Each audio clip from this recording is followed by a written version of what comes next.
Tell us more about the report. Well, I grade him on 18 of his policies and processes. I'm emboldened to do that because he's graded himself on those and given himself an A+. I grade him on 18 and give him high marks on China policy, on Saudi Arabia policy, on Venezuela policy, lower marks, failures, in fact, on NATO policy, climate, and so forth.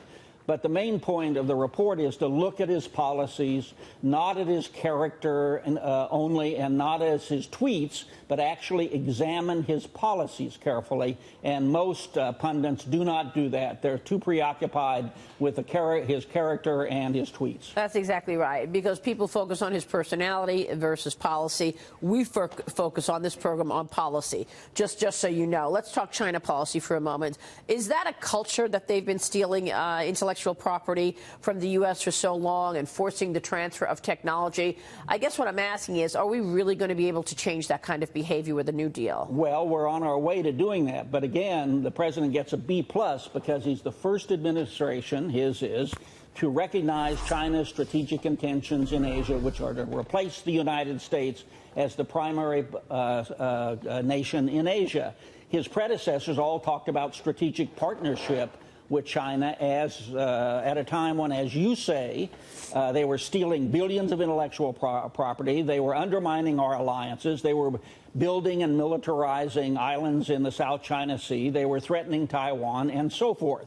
Well, his administration is the first one since the opening to China to recognize what China's strategic intentions are, which is to replace the United States as the most important power in Asia. Yeah, which is a really important subject to have, given the fact that there's all of this theft, that China wants to replace the U.S. in a number of important industries that the U.S. wants to be number one in, like AI, like blockchain technology. Why do these things matter? Explain to our audience the risk of China becoming number one, for example, in AI. Well, in AI, it has a variety of applications, but the most important for us is its military applications. And they are at least even and maybe ahead of us in that, and we need to move quickly in a partnership between government and the private sector to accelerate our AI. But it's not just there. It's across Asia. They are undermining U.S. power and influence across the Asia area, and we need to react. The Trump administration has identified the problem and is working hard on developing a grand strategy to deal with the rise of Chinese power. Well, let me switch gears and take you back to the Middle East for a moment, because we're seeing more talk recently about Libya and what's going on there and the impact of Tripoli forces pushing opponents back slightly south of the Libyan capital. What are your thoughts on what's taking place in Libya these days and its impact on the U.S.? Well, first of all, to put it in context, it doesn't matter very much what happens to Libya in an administration that's preoccupied with more important issues. And I would say the most important issue in the Middle East is right now is, in addition to the growth of Iranian hegemony, is Saudi Arabia.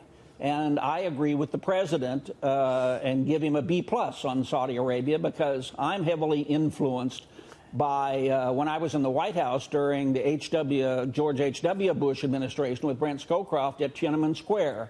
They were under great pressure to rupture the relationship with China. They didn't.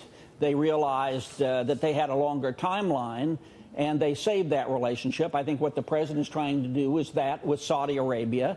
Bad as, of course, the murder of Khashoggi was, it's certainly not sufficient to do what many in Congress want, which is to end this century-old relationship between the United States and Saudi Arabia. And it seems like Russia wants to go into the Middle East, has already gone into the Middle East, obviously in Syria, among other places, and wants to replace the United States as the most important outside country within that region. Is it going to be able to do it, and what does the U.S. need to do to counter Russia? Well, again, one needs to set priorities. I mentioned two of them, and of course the third in the region is support for Israel, where I give the president a B. I happen to agree with his instinct to withdraw U.S. combat forces from Syria, but it's another example that the reaction to that, he tweeted it, is all about the tweet and not about the policy. So My grades are not all that important. The effort by the report is to get people to actually look at the policies and not so be preoccupied with these other issues, because the policies will last longer and be more important than these other two issues. Now, why do you think it is that the Democrats or his detractors in the media fail to focus on the actual policy issues or the issues around where the U.S. stands on some of these things, as opposed to his personality and his tweeting? Well, the personality and the tweeting are important, but I don't think that they give him a fair shake, or at least many of them, on the policies. I can't say exactly why that's true. There's bias, undoubtedly.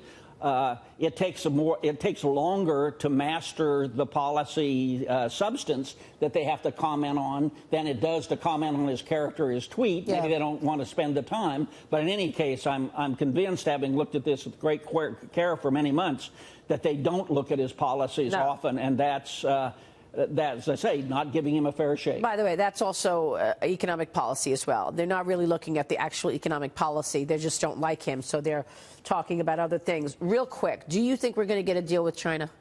If I had to guess, yes, but 6-5, I guess. All right, yeah, Jamie Dimon gave it 85% odds over the weekend, well, because both countries need it.